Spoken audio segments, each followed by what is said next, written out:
Hello' বন্ধুসকল, আজিৰ এই ভিডিঅ'টোত কিদৰে ঘৰতে মাছৰুমৰ খেতি কৰিব পাৰি সেয়া অলপমান দেখাম। গতিকে সকলোৱে আহক চাওঁ এই ভিডিঅ'টো প্ৰথমৰ পৰা শেষলৈকে অকণমানো স্কিপ নকৰাকৈ। প্ৰথমে আমি খেৰখিনি 2-3 ইঞ্চিমানকৈ কাটিলোঁ। তাৰপিছত এটা গামলাত খেৰখিনি উতলালোঁ।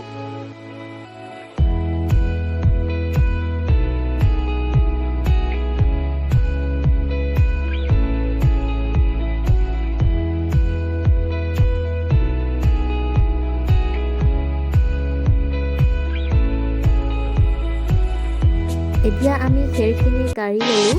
তাৰপিছত এখন তিৰপালত গোটেইখিনি খেৰ ৰাখি ল'লোঁ আৰু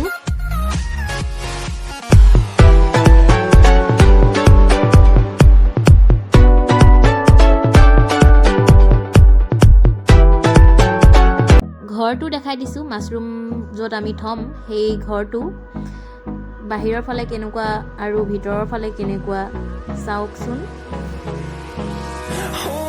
Close till I get up, time is barely on our side. I don't wanna waste what's left.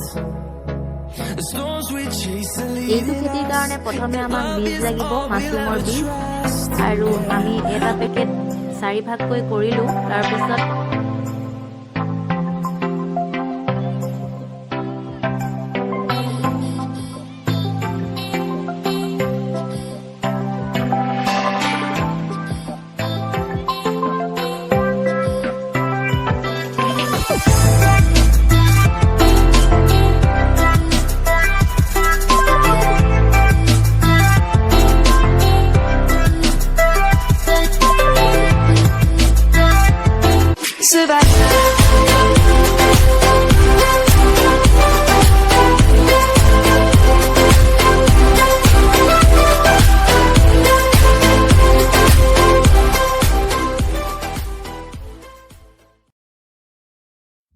এনেদৰে পেকিং কৰাৰ পিছত আন্ধাৰৰ ৰুমত প্ৰায় 16-17 দিনমান থ'ব লাগিব।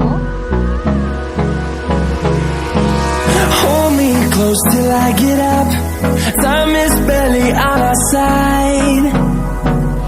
I don't wanna waste what's left. The storms we chase are leading us, and love is all we'll ever trust. Yeah, no, I don't wanna waste what's left. And on we'll go, through the wastelands, through the highways, till my shadow turns to sun rays. And on we'll go, through the wastelands, through the highways, and on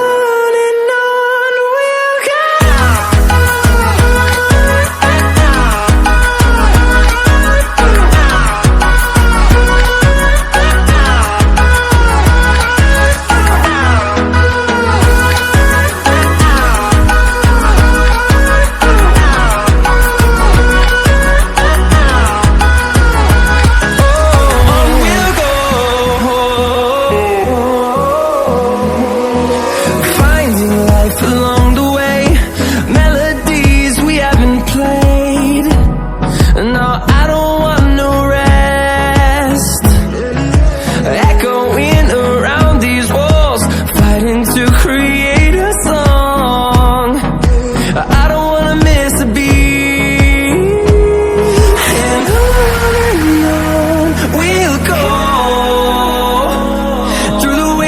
Through the highways, till my shadow turns to sun rays. And on